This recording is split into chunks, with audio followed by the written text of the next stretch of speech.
안녕하세요. 자, 2019년 국가국어형법 기출문제 해설 강의를 시작하도록 하겠습니다. 자, 원래 출제되었던 문제는 작년하고 비슷하게요. 전체적으로 무난했습니다. 그리고 실제로 이제 우리가 준비하는 사람 입장에서 봤을 때는 이 정도 수준이면 만점을 목표로 하셔야 됩니다. 반드시 틀리라고 낸 문제 있죠. 만점 방지용 문제는 없었고요.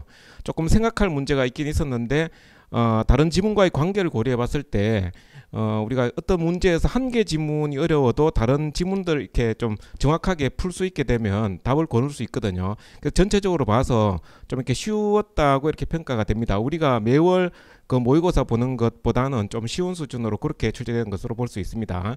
자, 문제 해설 바로 들어가도록 하겠습니다. 자, 1번 문제 한번 볼게요. 자, 이 동시범 특례인데, 자, 상해죄 동시범 특례 하게 되면 일단 적용 범위 중요하죠. 폭행과 상해의 지의 장에 있는 특별 규정입니다. 그래서 이게 폭행하고 상해부터 시작을 해가지고요. 상해 결과 발생한 게 이제 폭행치상, 그리고 상해죄, 이 두 개 상해 결과 발생한 경우죠. 폭행 상해를 해가지고 사망의 결과 발생한 경우가 폭행치사하고 상해치사입니다. 그래서 이 네 개 범죄가 상해죄 동시범 특례가 적용되는 그런 범죄가 되겠습니다. 그래서 이 경우에 독립된 상해 행위나 폭행과 경합해서 사망했다. 그러면 폭행치사나 상해치사가 되겠죠. 이런 경우에 상해죄 동시범 특례가 적용된다는 지문이 1번 지문이 맞는 지문이 되겠고요. 그 다음에 2번 지문 같은 경우는 저기 보면 연락을 받고 왔다 이런 이야기가 나오죠. 연락을 받고 왔다는 것은 의사 연락이 있다는 말은 뭡니까? 이 공동지문 관계가 된다는 이야기예요. 이렇게 돼버리게 되면 상해죄 동시범 특례 문제는 발생할 여지가 없습니다. 자, 동시범이라고 하는 것은 공동정범이 성립하지 않을 경우에 문제되는 경우입니다. 그래서 뭐 편면적 공동정범이라든지 아니면 전혀 무관한 사람끼리 행위를 했을 때 이때 문제되는 거지, 공동지문 관계가 돼버리면 동시범 문제는 발생할 여지가 없다라는 게 되겠고요. 그 다음에 피고인은 자신의 행위와 상해 일과 사이에 개별 인과관계가 존재하지 않음을 입증하더라도 자, 책임을 벗어날 수 없다. 자, 요게 틀리게 되겠습니다. 상해죄 동시범 특례는 그 효과가요. 거정책임 전환이죠. 원래 인과관계를 검사가 입증해야 되는데 상해죄 동시범 특례가 적용되게 되면 피고인이 자기의 행위와 결과 발생 사이에 인과관계가 없다는 것을 행위자가 입증해야 되는 그런 문제가 생기죠. 이게 거정책임 전환하는 효과가 있기 때문에 피고인이 입증하면 그 책임에서 벗어날 수가 있는 겁니다. 그리고 상해죄 동시범 특례는 상해죄와 폭행죄에 관한 특별 규정이죠. 그래서 아까 폭행치상 상해죄 그리고 상해치사, 폭행치사 요 네 개 범죄만 적용됩니다. 이게 강간치상 이런 걸 적용될 여지가 없습니다. 자, 맞는 지문이 되겠습니다. 자, 2번 문제 보겠습니다.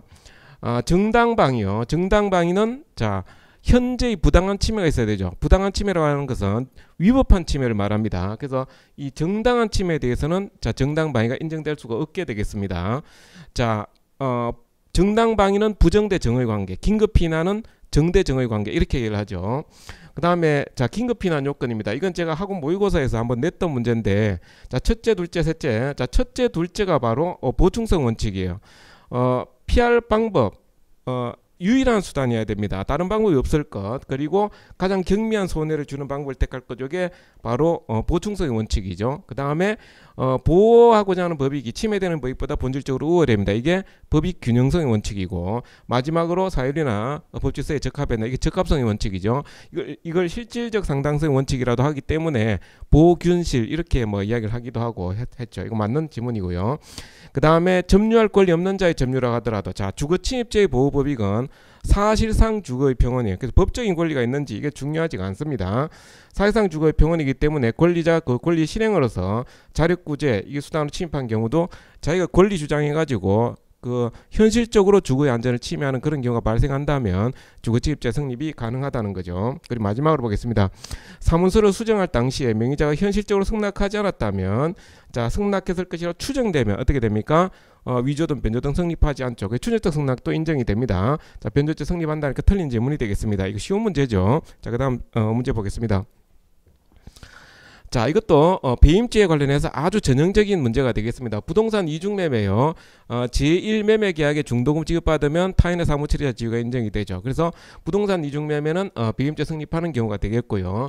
그 다음에 대물변제 예약은 어떻습니까? 대물변제 예약은 대물변제 예약을 한 사람이 자기가 변제를 하지 않아 가지고 소유권 이전해 줘야 될 그 의무는 자기 사무에 불과하다고 봅니다. 그래서 채권자 입장에서는 돈을 변제받으면 되는 거지 이게 부동산에 관심 있는 사람이 아니에요. 그래서 대물 변제 계약을 했다가 다른 데로 뭐 처분했다 이렇게 됐을 때는 배임죄가 성립하지 않습니다. 그 다음에 3번 지문 보시면 자 이건 동산이죠. 자 동산 이중매매 이거는 부동산과 달리 동산은 매매계약을 체결하면 인도만 해주면 자기 할 의무를 다 합니다. 그래서 타인의 사무 처리 지위 인정이 되지 않죠. 그래서 배임죄 부정이 됩니다. 배임죄 성립하는 것은 아니다. 자 그 다음에 이게 이제 동산 이중 양도담보 제공인데 자 한번 보겠습니다. 자 동산 이중 양도담보 하게 되면은 원래 양도담보 설정자가 있고 담보권자가 이렇게 있을 때 외부 관계에서는요. 외부 관계에서는 요 사람이 소유자가 되고 두 사람 사이에서는 설정자가 소유자가 돼요. 그러니까 두 사람 사이에서는 요 사람이 소유자, 외부 관계에서는 A가 소유자가 되는 거예요. 그런데 그러면 외부 등장하는 사람이 뭔가 권리를 취득하려고 그러면 누구로부터 권리를 이전받아야 된다? A로부터 권리를 이전받아야 돼요. 이 사람은 외부 관계 소유자가 아니기 때문에 뭔가 이렇게 권리를 이전할 수 있는 그런 능력이 없는 사람입니다. 자 그런데 외부 관계에 있는 사람이 이 사람으로부터 권리를 넘겨받으려면 현실적으로 인도를 받아야 돼요. 현실적으로 인도. 그래서 자 점유 개정을 했다. 자 점유 개정을 했다는 말은 점유를 넘겨주기로 하지만 현실적으로 누가 점유하느냐 하면 갑이 점유하는 거예요. 이런 경우에는 자 외부 관계에서 갑은 소유자가 아니기 때문에 B는 아무런 권리를 취득할 수가 없어요. 이 사람은 양도담보권을 여기에다 주장을 못합니다. 그래서 이게 배임죄가 되느냐 관련해 가지고 배임죄가 되려면 이런 처분 행위가 A에게 손해 발생 위험성이 있어야 됩니다. 그래서 이 사람이 아무런 권리를 주장하지 못하기 때문에 A에 대해서 배임죄가 안 된다는 거죠. 자, A에 대해서 배임죄 안 된다. 자, 이유는요. 이 사람은 아무런 권리를 취득하지 못하기 때문에 A에 대해서 뭔가 주장을 못하고 A에 대해 손해 발생 위험성이 없기 때문입니다. 자, 그럼 언제 그럼 A가 손해 발생하느냐? 현실적으로 넘겨줘 버리면 그때 손해가 발생하는 거예요. 그래서 이렇게 현실적으로 인도를 해버리면 이 사람이 완전한 소유권을 취득해 버리거든요. 그러면 어떻게 되냐면 이 사람이 담보권을 상실하게 되는 겁니다. 그래서 C한테 넘겨주게 되면 이때 A에 대한 배임죄가 성립한다 이런 이야기죠. 근데 B에 대한 배임죄가 되느냐? 그건 안 되죠. 왜냐하면 이 사람은 권리가 없기 때문에 B에 대해서는 배임죄 성립할 여지가 없다라는 겁니다. 이 사람이 권리를 취득함으로써 누가 손해를 입게 되느냐 하면 A가 손해를 입는 거지. B는 어차피 양도담보권을 취득을 못하기 때문에 B에 대해서는 배임죄가 안 된다 이런 이야기죠. 그래서 A에 대한 배임죄가 되지 B에 대한 배임죄는 성립하지 않는다. 이 내용을 물은 거예요. 자 여기 보시면 양도담보 설정 계약을 체결한 후 그 목적물을 임의로 제3에 처분했다. A는 물론 B에 대한 관계에서도 배임죄 성립한다. 이렇게 하면 틀린 거죠. B에 대해서는 배임죄가 성립하지 않고 A에 대해서만 배임죄가 성립한다. 이래야 되겠습니다. 자, 그다음 넘어가겠습니다. 그리고 4번 문제 보시면 자 특수상해죄 있죠. 자 예전에 특수상해죄는 형법에 없다가 폭처법에서 규율이 됐어요. 폭처법에서 규율되다가 폭처법이 다 삭제가 되고 형법에서 신설이 됐습니다. 자 그 이유는요. 자 폭처법에 있던 형이 너무 높다는 반성적 고려에서 개정이 된 거예요. 그래서 그 반성적 고려에서 개정된 경우는 경한신법을 소급 적용해 주죠. 자, 그 내용이 되겠습니다. 형이 국법보다 경한때 돼가지고 형법 1조 2항을 적용해 준다는 내용이 되겠습니다. 그 다음에 2번 지문 같은 경우는 이것도 뭐 같이 좀 오래된 판례입니다만 이거는 딱 생각해 보면 풀 수 있는 문제예요. 자, 피해자 의사에 상관없이 처벌할 수 있었던 근로기준법 위반죄가 자 반의사 불벌죄로 개정이 됐다. 자, 반의사 불벌죄로 개정이 되게 되면 피고인이 유리하게 바뀐 겁니까? 불리하게 바뀐 겁니까? 유리하게 바뀐 거죠. 그러니까 피고인이 유리하게 바뀌었다 그러면 신법을 소급 적용할 수 있는 여지가 있지 않습니까? 1조 1항에 따라서 행위시법 법률 적용된다. 이러면 틀린 지문이 되는 거죠. 자, 이게 1조 2항 법률의 변경에 의해서 그 피고인에게 유리하게 됐을 때는 처벌에 관련된 이 처벌 조건 소추제권 관련된 것도 이렇게 소급 적용할 수가 있는 여지가 있다는 겁니다. 그래서 이거 1조 1항에 따라서 불리한 행시법을 그대로 적용해야 된다 하니까 틀린 지문이 되겠습니다. 그 다음 3번 지문 보겠습니다. 자, 포괄일죄네요. 자, 포괄일죄 도중에 법률이 개정된 경우 법 개정이 아니다. 이거 정말 많이 했던 거죠. 자, 포괄일죄 이 범죄가 여러 개의 행위로 하나의 범죄가 성립한단 말이에요.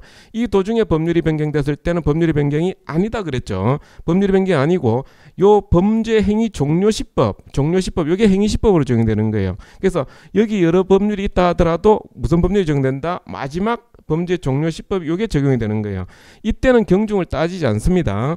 경중을 따지는 건 언제 따지느냐? 그 후에 법률이 변경됐을 때 경중 따지는 거예요. 자, 여기 지금 지문에서 하는 이야기는 여기서 변경된 걸 말해요. 그래서 제일 최종 행위 종료 시법이 적용된다 이런 내용을 담고 있으면 되죠. 경중을 비교해 볼 필요 없이 행위 종료 시법인 신법 있죠. 요 중에 가장 신법은 요거죠. 그러니까 행위 종료 시법이 적용돼야 된다. 요 내용을 이야기를 하고 있는 거예요. 그래서 포괄일죄로 처단해야 된다. 맞고요.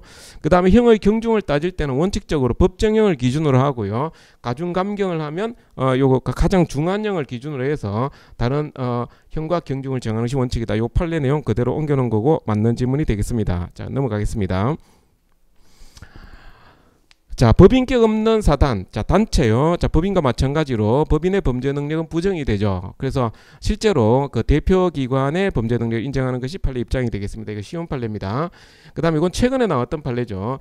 법인이 설립되기 이전에 자연인이 한 행위에 대해서는 이때는 양벌 규정을 적용할 수가 없습니다. 왜 그러냐 하면 법인이 그 실제로 선임 감독상의 주 의무를 다하지 못했을 때 그 과실이 있을 때 그걸 근거로 해서 책임을 지는 거거든요. 아직 법인이 설립되기 전이라면 뭐 직원에 대한 선임 감독상의 주 의무 이게 인정이 안 된다고 보는 거예요. 그래서 이런 경우는 양벌 규정을 정할 수 없다는 거고, 그럼 3번에 합병으로 인해 소멸했다 이렇게 됐을 때는 자 이거 많이 나오던 판례죠. 합병을 했다 할지라도 자 이거는 형법상의 형벌, 형사 책임을 갖다가 뭐 이렇게 뭐 이전하거나 이렇게 되지는 않습니다. 형사 책임은 일신 전속적이기 때문에 합병해서 소멸하게 되면 그 형사 책임은 같이 소멸하는 걸로 봐야 돼요. 그래서 존속하는 법인에게 승계되지가 않습니다. 이거 맞는 지문이고요. 그 다음에 자 지방자치단체가 국가로부터 위임받은 사무, 자 요거 국가로부터 위임받은 사무 이렇게 돼버리게 되면 이때는 양벌 규정이 적용할 수가 없게 되거든요. 자 보겠습니다. 자 지방자치단체가 자치사무를 수행할 때는요, 예를 들어서 소속 공무원의 불법 행위에 대해서 요 자치단체가 자기의 사무를 수행하는 자기 고유의 사무를 수행할 때는 소속 공무원과 그 다음에 지방자치 관계가 이게 직원과 법인과의 관계가 똑같은 거예요. 그래서 이런 경우는 이제 양벌균이 적용이 되는 거예요. 근데 국가가 이렇게 위임을 해버렸다 이렇게 되게 되면 기관위임 사무라고 해가지고 이건 국가 사무를 수행하는 거거든요. 이거는 국가기관의 일부로서 행위를 하는 거기 때문에 이때는 양벌 규정을 뭐 지방자치단체 그 직원에 대해서 어떻게 양벌 규정을 정할 수 있는 그런 부분은 아니다 이거죠. 그래서 요 자치사무를 수행할 때 양벌 규정을 적용하는 거지 국가 위임 사무 이렇게 하게 되면 아니다 이렇게 보시면 됩니다. 그래서 이런 경우에 양벌 규정에 의한 처벌 대상이 되는 법인에 해당한다 하니까 틀린 겁니다. 국가로부터 위임 이렇게 하면 틀려요. 그래서 자치사무, 자치단체 고유사무를 수행할 때 그때 그 양벌 규정을 정할 수 있다 이렇게 돼야 되겠습니다. 자, 그 다음 보겠습니다. 자, 이거 많이 연습했던 거죠. 유죄 확정 판결 받은 경우. 자, 이거는요. 자, 우리가 강도상해죄를 범했다 이렇게 하게 되면 자기가 범죄를 범해 놓은 게 있으면 어떻게 됩니까? 정응거부권 행사할 수가 있죠. 내가 어떤 범죄 사실을 범한 게 있는데 이게 탄로날 위험성이 있다, 내가 형사처벌 받을 가능성이 있다 하면 그걸 숨기는 것은 헌법상의 기본권으로 인정해 주는 거예요. 나는 진술 거부하겠습니다 이러면 된단 말이에요. 자, 그런데 이 사람이 만약에 유죄 확정 판결을 받았다면 한 번 처벌이 됐죠. 처벌이 됐기 때문에 일사부재리 원칙에 따라 두 번 다시 처벌받지 않습니다. 그러니까 우리 법원은 어떻게 판단하냐면 너는 이야기한 옛날에 범죄 범한 걸 그대로 이야기를 하더라도 다시 처벌받지 않는다 이야기죠. 다시 처벌받지 않기 때문에 진실대로 이야기를 해도 아무 문제가 없다. 따라서 진실대로 이야기할 것을 기대할 수 있다라고 보는 거예요. 그래서 이게 일사부재리 원칙에 따라 처벌받지 않으니까 자 이거는 적법인의 기대 가능성이 있고 진실대로 이야기해야 되고 정응거부권 행사 불가 이렇게 되는 거예요. 그래서 이런 경우에 만약에 거짓말하게 되면 위정죄가 성립하게 된다는 겁니다. 자기가 범죄를 범해 놓은 사실이 있다면 이건 정응거부권으로 정응거부 행사할 수 있어요. 하지만 유죄 확정 판결에 의해서 이미 처벌받았다면 더 이상 처벌받지 않기 때문에 진실대로 이야기하라. 이게 바로 법원에서 하는 이야기가 되겠습니다. 이런 경우에 자 사실대로 정언할 것을 기대할 가능성이 없다고 볼 수는 없다. 맞죠? 자 적법에 대한 기대 가능성이 있다는 내용이 되겠습니다. 그 다음에 보겠습니다. 피고인이 주종관계에 있는 공동 피고인의 지시를 거절할 수가 없다. 회사 사장이 시킨다고 무조건 뭐 범죄 다 저질러야 됩니까? 그건 아니죠. 그래서 주종관계에 있다 해가지고 적법에 기대 가능성 없다 볼 수는 없는 겁니다.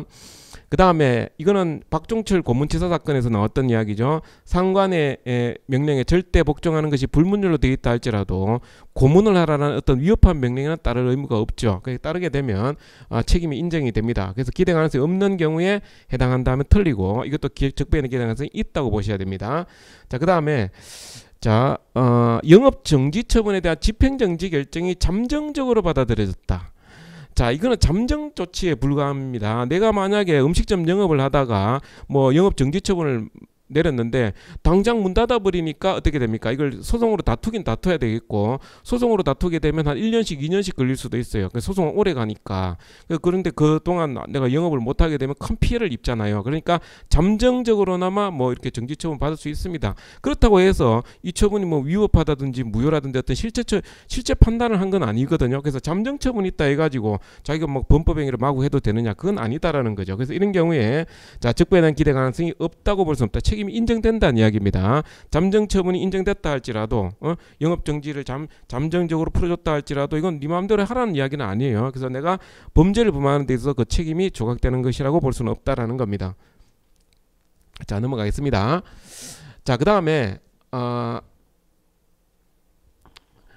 자, 평소 미워하던 을과 우연히 마주치자 상해 의사로 그 강탈을 했습니다. 근데 마침 그때 을은 갑을 살해하려고 칼로 갑을 공격하는 순간이었음이 밝혀졌다.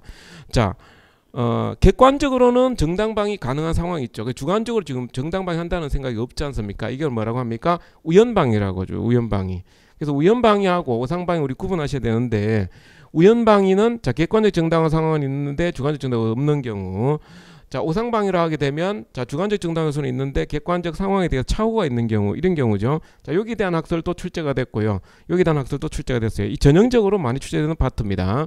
자, 이런 경우에 자, 주관적 정당화 요소 불효설이라는 게 있죠. 이건 뭐냐면 주관적인 걸 아예 따지지 않겠다는 겁니다. 요 위에 거 객관적인 것만 보겠다는 거죠. 그럼 플러스 마이너스 하면 제로 돼 버리잖아요. 그래서 이렇게 되면 이제 무죄설이 하나 나오는 거죠. 객관적인 상황만 보고 무죄가 된다고 보는 견해. 그 다음에 기수범설이라는 게 있습니다. 이 위법성이 조각되기 위해서는 두 가지 요건을 다 갖춰야 되는데 하나는 못 갖추니까 이것만 가지고는 위법성 조각할 수 없다. 따라서 위법성 조각할 수 없기 때문에 기수범으로 처벌돼야 된다는 기수범설이 있죠. 그리고 다수설은 불능미수 유추적용설입니다. 자, 객관적 정당화 상황으로 객관적 불법이 이게 상쇄돼 가지고 저걸 없앤다는 거죠. 그러면 남아있는 게 뭐가 있습니까? 행위반가치만 남아있다는 거죠. 행위반가치만 남아있는 게 뭐냐? 이게 불능미수하고 비슷하다라는 거죠. 그래서 불능미수 유추적용설, 이게 다수설이 돼 있어요. 이 학설을 묻는 문제가 되겠습니다. 자, 그럼 보면 위법성 조각사에 있어서는 주관적 정당 요소가 요구되지 않는다는 견해, 이렇게 하게 되면 무죄가 되죠. 위법성이 조각될 수 있다. 맞고, 그 다음에 판례에 따르면 자, 이게 우연방위에 관련해서 판례가 직접적으로 판시해 놓은 건 없어요. 근데 여기서 말하는 판례에 따른다는 것은 정당방위 인정되기 위해서는 방위의사가 있어야 된다는 것이 판례 입장이거든요. 그래서 요 방위의사 그 이야기가 있어야 된다, 방위의사 있어야 된다는 걸 관철했을 때는 결국은 이 지금 방위의사가 없는 경우이기 때문에 정당방위 될 수는 없다라는 거죠. 이 자체는 맞는 내용이죠. 방위의사가 없기 때문에 정당방위 되기는 어렵다는 거고, 그 다음에 위법성 조각사에 있어서는 주관적 정당 요소가 요구되지만 자, 위 사례에서는 결과 반가치가 부정된다는 견해, 이게 바로 마지막 견해죠.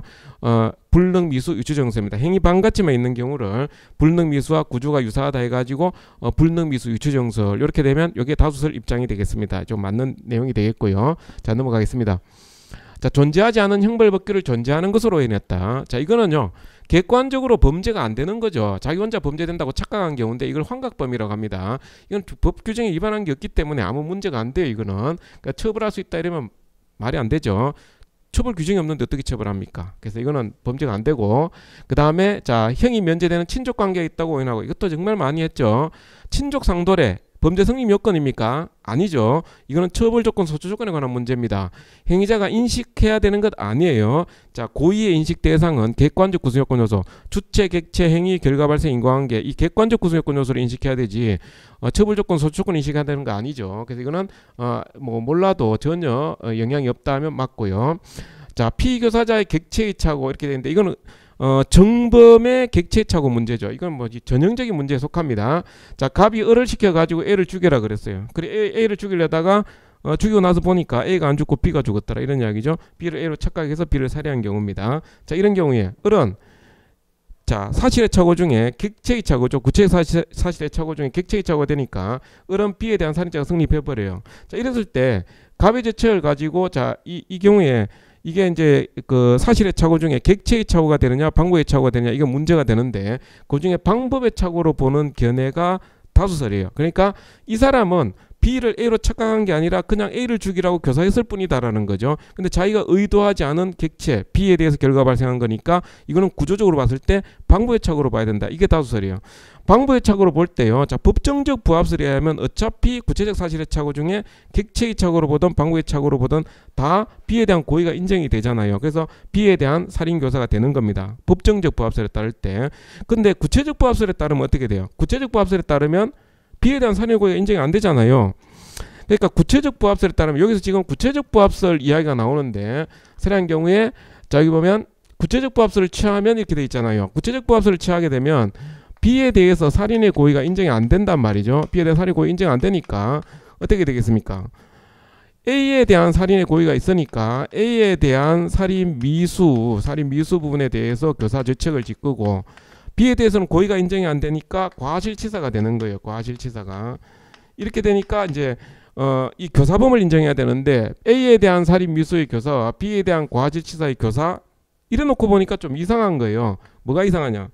과실치사라고 할 때는 순수한 과실범인데 순수한 과실범에 대해서는 교사범이 안 되잖아요. 그래서 원래 이 구체적 부합설에서는 이거 좀 까다로워 가지고 A에 대해서는 살인 미수 교사범을 인정하고 B에 대한 과실치사범 이건 정범을 인정하는 것이 현재 구체적 부합설 중에는 다수설로 되어 있어요.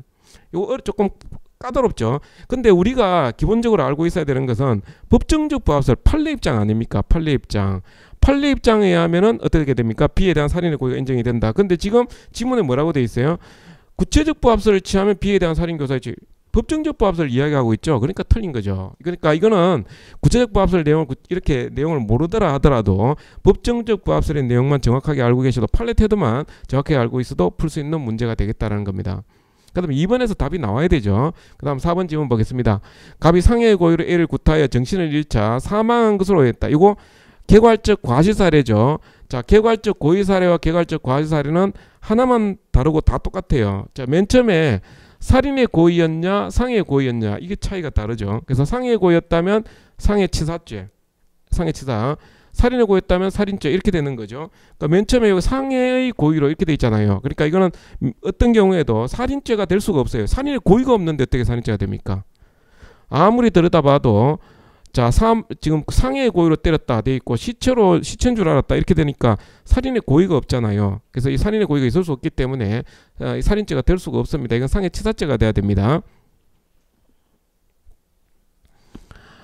그 다음에 9번 문제 보겠습니다. 자, 자신의 애인으로 오인해서 놀라게 할 생각으로 깨어났다 이런 이야기 나오는데 제가 항상 형법 케이스 풀 때 고의를 조심하라 그랬죠.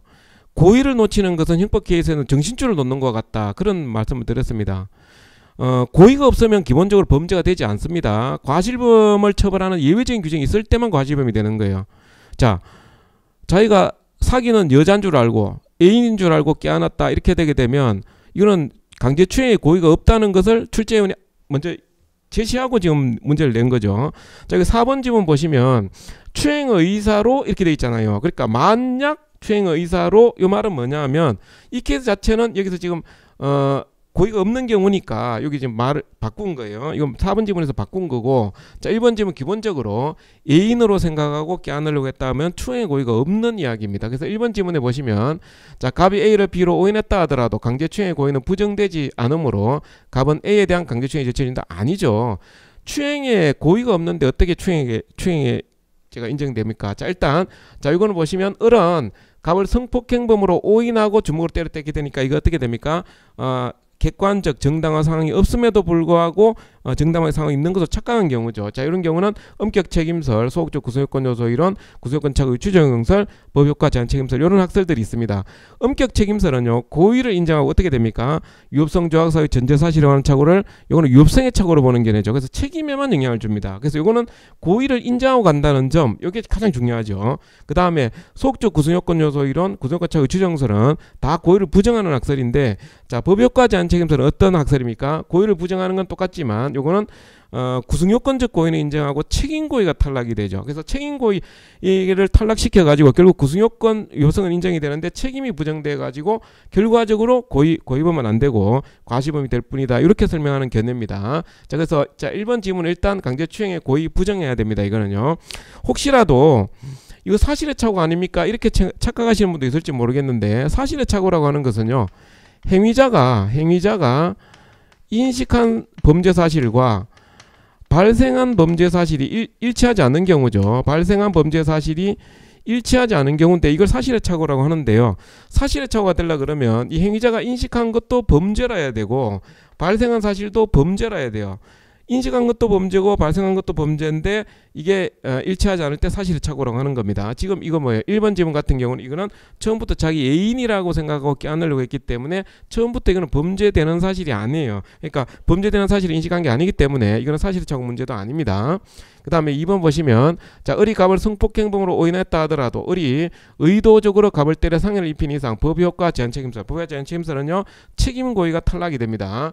을은 상해 죄책을 진다? 아니죠. 이거는 과실치상 과실범밖에 안 됩니다. 그 다음에 엄격 책임설에 따르면 이거는 책임에 영향을 주죠. 고의범을 인정하고 책임에 영향을 줄 뿐이다라는 거예요. 자 정당한 이유가 인정된다면 상해죄 구수요건에서 인정이다. 책임이 부정된다. 그렇죠. 이게 책임에 영향을 주는 그 엄격 책임설이 되겠습니다. 그 다음에 만약 갑이 추행 의사로 자 이거는 이제 요 사실관계를 바꾼 거예요. 맨 처음에는 자 여자친구인 줄 알고 껴안았으니까 이거는 고의가 없는 경우가 되는데 이번에는 자 추행 의사로 껴안았다 이런 이야기죠. 자 이렇게 됐을 때는 팔을 벌려 껴안으려고 했다. 이때 이제 강제추행죄 실행의 착수가 인정이 될 것이고 실제 껴안지 못했다면 미수가 되죠. 이거 기습추행 사건 해가지고 판례가 있죠. 껴안으려고 하다가 손만 들고 도망간 경우에 강제추행 미수가 된다는 그 판례가 되겠습니다. 자, 이 기수의 죄책을 진다니까 틀린 지문이 되겠네요. 자 10번 문제 보겠습니다. 자 상해죄가 성립하기 위해서는 상해의 고의와 신체 완전성을 해하는 행위 자 상해 결과 있어야 되고 인과관계 있어야 되고 당연하죠. 자 이건 쉬운 문제고 그럼 상해죄는 생리적 기능 장애 초래해야 되죠. 그렇죠? 자 외모의 변화가 생겼다 하더라도 생리적 기능의 장애 초래되지 않았으면 이게 뭐 몸에 있는 털을 깎았다 뭐 이런 식의 이야기인데 이거 가지고는 상해가 해당되지 않습니다.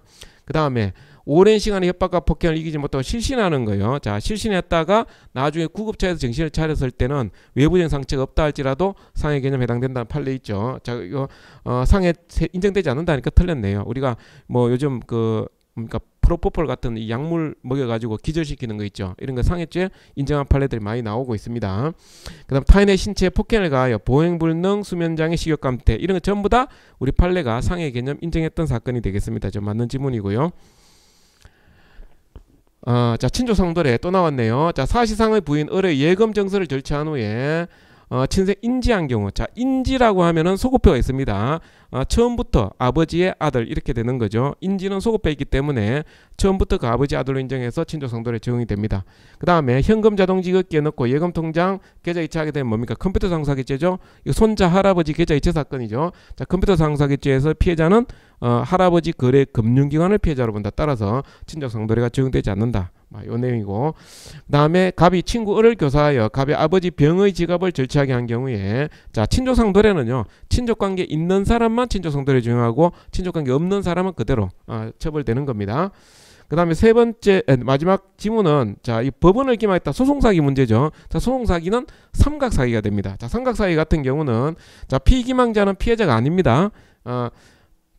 행위자 피기망자, 피해자 이렇게 있을 때 자 피기망자가 처분행위를 하는 거고 처분행위자하고 전상 피해자가 다른 경우를 삼각사기로 갑니다. 자 삼각사기의 경우는 전상 피해자만 피해자가 돼요. 그래서 이런 경우에 친족상돌에 적용하기 위해서 행위자와 피기망자에는 친족관계 필요 없고 전상 피해자와만 친족관계 있으면 돼요. 그래서 이 직결적 관계에 있다면 사기죄는 형이 면제가 됩니다. 그래서 친족상돌에 적용되지 않는다니까 틀린 질문이에요. 그래서 삼각사기의 경우는 피기망자와 친족관계 있을 필요 없고 전상 피해자와 친족관계 있으면 충분하다. 막 그 내용이 되겠습니다.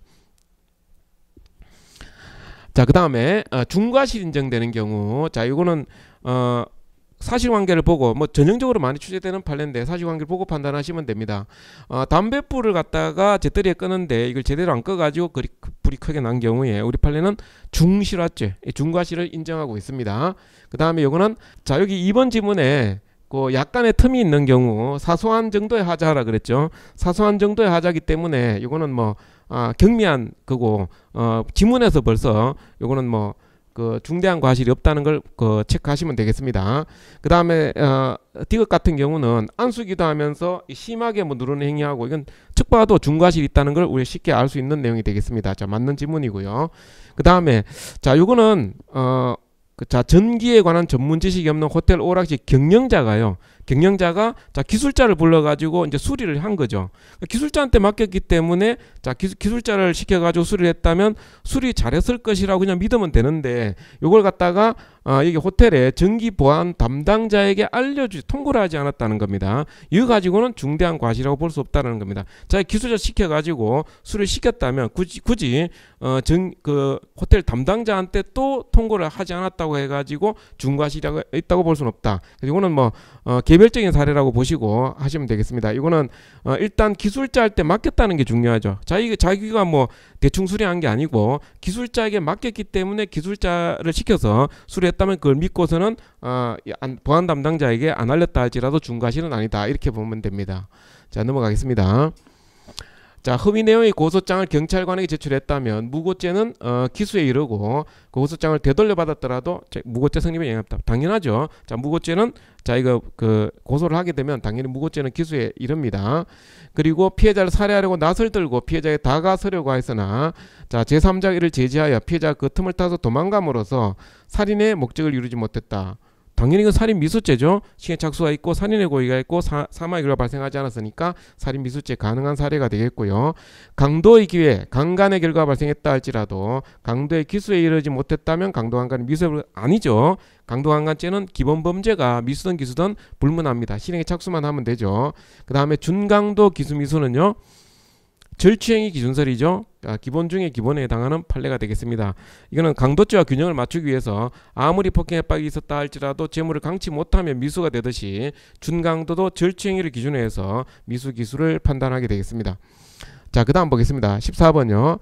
자, 이거는 뭐 타인을 자기 스스로는 범죄가 안 되지만 다른 사람의 교사를 한 경우 자, 이거는 4개 범죄 외워두셔야 되죠. 범인도 도피, 증거인멸, 위정무고 요 4개 범죄는요. 범인 자신은 정범이 될 수가 없어요. 자, 범인 도피죄, 증거인멸죄, 위정죄, 무고죄. 자, 원래 범인 도피죄는 다른 사람, 범인을 도피시키는 행위가 있어야 되고 증거인멸죄는 타인의 형사사건 또는 징계사건에 대한 증거를 인멸해야 됩니다. 자, 위정죄는요. 증인 적격이 있어야 되는데 범인 자신은 피고인은 증인 적격이 없어요. 무고죄 같은 경우도 법조문에 타인을 형사처벌받게 하거나 징계처벌받게 할 목적 이렇게 요구를 하거든요.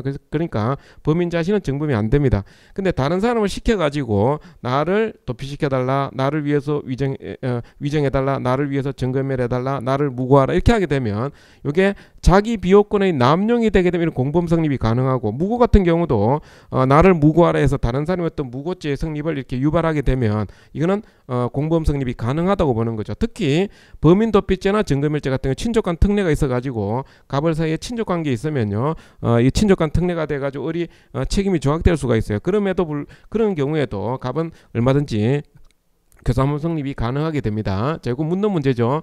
자, 자기 형사사건에 증거인멸하도록 타인이 부탁한 경우 증거인멸 교사되고요. 그 다음에 자기를 위하여 타인으로 하여금 허위 자백을 하기 위해서 범인도피 교사 가능하고 그 다음에 정인 될 자를 자기를 위하여 도피하게 한 것이 자, 이거는 다른 판례입니다. 원래 이제 정인 도피할 때는 타인 사건에 대한 증인을 도피시켜야 되거든요. 자기 사건에 대한 증인 도피하는 것은 증인 도피죄가 안 됩니다. 근데 그 증인이 나의 사건의 증인임과 동시에 타인 사건의 증인이기도 하다. 증인이 겹치면 어떻게 되느냐? 그 판례는 이제 이렇게 하는 거죠. 나를 위하여 내가 처벌받을 것이 두려워서 증인을 도피시켰다면 결과적으로 다른 사건에 증인을 도피시키는 결과가 된다 할지라도 증인도피죄는 성립하지 않는다고 보는 겁니다. 자, 증인도피 성립한다 하니까 틀린 지문이 되겠습니다. 자, 그 다음에 마지막 거는 위정교사하는 경우죠. 위정교사죄 성립한다는 건 자, 이거 뭐 맞는 지문이 되겠고요. 자, 그 다음 문제 보겠습니다. 자, 15번 문제. 몰수 대상은 범죄 실행 자체에 사용된 물건에만 한정이 되고 시행 착수 전, 시행 종료 후의 행위에 대해서도 해당되지 않다. 틀렸죠. 실행 착수 이후에 그 다음에 범죄행위에 제공된 재물이라면 기수에 달한 이후에도요 얼마든지 범죄행위 제공한 거는 몰수할 수가 있습니다. 물건 들고 나오면서 뭐 자동차에 실어가지고 날랐다든지 이런 경우도 전부 다 몰수 대상이 되는 겁니다. 그 다음에 병과한 경우에 이 장량감경 문제인데 한번 보겠습니다. 자, 이거 보시면 자, 지금 하나의 죄에 대해서 징역형과 벌기형명이 이렇게 병과되어 있다. 이건 정상이 동일하단 말이에요. 하나의 범죄에 대해서 징역형과 벌금이 병가되어 있으면 정상이 동일하기 때문에 이 부분만 장량감경할 수가 없어요. 장량감경하려면 전부 다 장량감경해야 됩니다. 그런데 경합범의 경우에 그러니까 이 죄하고 별개죄가 됐단 말이에요. 그리고 여기는 징역형이 되고 여기는 벌금형이 됐다. 이런 경우는 죄가 다르기 때문에 어제 범한 거하고 오늘 범한 거하고 범죄가 다르잖아요. 어제 사정이 다르고 오늘 사정이 다르니까 어제 거만 장량감경 가능하고 오늘 거는 장량감경 안 할 수도 있죠. 그러니까 이거는 정상이 다르니까 따로따로 장량감경 가능하지만 하나의 죄에 대해서 징역형과 벌금이 병가되어 있다면 이때는 장량감경 일부만 안 된다는 거죠. 그래서 자, 하나의 죄에 대해서 징역형과 벌금이 병가되어 있습니다. 이런 경우에 자, 하나만 이렇게 장량감경 하지 않을 수 있다 이렇게니까 틀린 거죠. 그러니까 한쪽만 못한다 이야기입니다. 그 다음에 선고유예는 자, 요거는 두 문자로 일정벌 정전이면 이렇게 외웠던 건데 일정벌 정전이면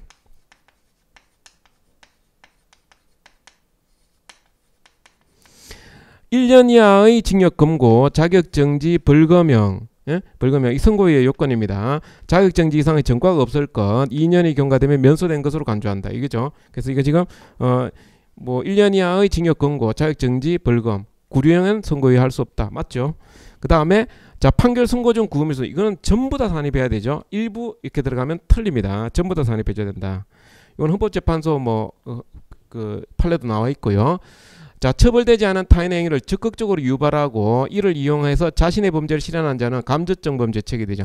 간접적 범할 때 도구를 반드시 억압해야 되냐? 그렇지 않습니다. 기망 수단으로 이용하는 것도 얼마든지 간접적으로 가능합니다. 그 다음에 강제추행죄 이거 최신 판례죠. 이거 타인을 도구로 이용해서 피해자를 도구로 이용한 강제추행죄 가능하다는 거죠. 피해자는 타인에 포함되지 않는다는 게 틀린 겁니다. 피해자를 협박을 해가지고요. 너 내 말 안 들으면 이게 나체 사진 같은 걸 유포하겠다 이렇게 해가지고 내 시키는 대로 스스로를 추행해야 하는 겁니다. 이런 경우에 피해자를 도구로 이용한 간접적 범 형태 강제추행죄 가능하다. 강제추행죄는 자수범이 아니다라고 보는 겁니다. 그 다음에 공문서 작성 권한 있는 공무원의 직무를 보호자 하는 공무원. 자, 이거는 허위공문 작성죄 간접적 범 문제죠. 자, 내용 허위의 문서를 작성하는 것이 작성권자가 내용 허위의 문서를 작성하는 게 허위공문서 작성죄예요. 근데 보조 공무원이 기한 담당 보조 공무원이 허위의 기한서를 올려가지고 결재를 해줬다 이렇게 되게 되면 이 사람은 고의가 없기 때문에 범죄가 안 되겠죠. 이 사람 고의가 없어서 범죄가 안 되지만 이 사람은 기한 담당 보조 공무원은 간접적 범이 가능하다. 증범이 있을 때는 또 다른 사람이 가담하면 3.3조 법문에 따라서 공동점은 교사방조가 가능하게 되는 겁니다. 이건 보조공무원의 경우에 간접정범 가능하다는 내용이 되니까 맞는 지문이 되겠고요. 그 다음에 자기에게 유리한 판결을 얻기 위해서 증거가 조작되어 있다는 걸 잘 알면서도 자, 이거는 제3자를 이용한다. 이거 소송사기 간접정범 형태죠. 이거는 그 채권 양도를 해가지고 소송사기를 범하는 겁니다. 갑이 을에 대해서 원래 원금 채권이 있었는데 이자 채권은 없었어요. 근데 이자를 갖다 붙여가지고 병한테 채권 양도를 하는 겁니다. 채권 양도를 해가지고 병으로 하여금 소를 제기하게 하는 거예요. 그래서 그럴 때 갑이 병을 도구로 이용한 간접정범의 소송사기죄 성립한다는 내용입니다. 원래 이거 그 이자 부분은 2,500만 원 갖다 붙여가지고 소송사기 제기했던 부분인데 그런 까지 자세하게 묻지는 않았죠. 이거는 소송사기 간접정범 가능하다는 정도만 알고 있어도 풀 수 있게끔 그렇게 출제가 됐습니다. 자, 그 다음에 자, 알선수뢰죄 성립하기 위해서는 자, 알선수뢰죄는 어떤 범죄입니까? 자, 공무원이 자, 이 금품을 수수하는데 자기가 금품을 수수하지만 자기의 직무와 관련이 없어야 돼요. 자기 직무와 관련해서 받으면 단순 수뢰죄가 돼버린단 말이에요. 그래서 알선수뢰죄는 이 사람의 직무와 관련되어 있는 것이 아니라 다른 공무원의 직무와 관련해서 금품을 수수하는 경우입니다. 근데 이 다른 공무원의 직무에 관련해서 금품을 수수하는 데 있어서 알선수뢰 되기 위해서는 이 사람이 다른 공무원에 대해서 법률상이거나 사실상 영향력을 행사할 수 있는 지위에 있어야 돼요. 영향력을 행사할 수 있는 지위. 자, 그래서 여기 법률상 또는 사회상 영향을 줄 수 있는 관계에 있는 공무원이 그 지위를 이용하는 경우여야 된다면 맞는 지문이 되겠고요. 그 다음에 이 사람이 알선수뢰죄를 범하는 데 있어서 알선수뢰죄 범하는 데 있어서 반드시 해결을 도모해야 될 현안이 존재해야 될 필요는 없습니다. 예를 들어서 이 사람이 꼭 영업정지 처분을 당해가지고 자기가 영업소 문을 닫아야 될 처지에 놓였다든지 그게 아니고요. 평소에 자기가 관련 공무원에게 좀 잘 봐달라는 식으로 그런 식으로 금품을 수수해도 얼마든지 알선수뢰죄는 성립이 가능합니다. 그 다음에 3번 지문 같은 경우는 잘 보이면 손해를 입을 염려가 없다는 점에 막연한 기대감 이거 갖고는 안 돼요. 막연한 기대감을 갖게 하고 수사하는 것 그리고 그걸 기대감을 가질 것이라고 짐작하면서 뇌물을 이때는 알선수뢰죄가 안 됩니다. 자, 이거는 어떤 사례냐 하면은 자기 친구가 사법시험에 합격해가지고 검사가 된 거예요. 야, 너 검사 됐으니까 축하한다. 나 좀 잘 봐줘. 이러면서 돈을 줬다 이런 이야기죠. 그러면 이게 막연한 기대감이잖아. 이 검사됐다 해가지고 어떤 직무를 수행할지도 모르고 자기가 지금 부탁하려고 하는 현안이 전혀 존재하지도 않을 뿐더러 이건 그냥 막연할 뿐이다. 그 직무 자체가 추상적이기 때문에 이거 가지고는 알선수뢰죄 성립할 여지가 없다라는 겁니다. 친구한테 검사 됐으니까 잘 봐달라. 이건 안 된다는 거죠. 자, 자동차를 뇌물로 제공한 경우에 자동차 등록원부에 뇌물수수죄 되기 위해서 반드시 등록원부에 자동차 등록이 돼야 되냐? 그렇지 않죠. 뇌물 자동차 일단 몰고 다닐 수만 있게 해줘도 그 자체가 벌써 뇌물이 되는 겁니다. 그래서 꼭 이게 뭐 취득한 경우만 뇌물이 된다 하면 틀리고요. 자, 그 다음에 절도범이 체포를 면탈할 목적으로 자신을 체포하는 여러 명의 피해자에게 같은 기회 폭행을 가했다. 자, 이거 죄수한 게 잘 보셔야 되죠. 자, 절도범이 체포를 면탈하게 폭행 압박 가할 때요. 두 사람을 때려도 준강도는 일죄가 됩니다.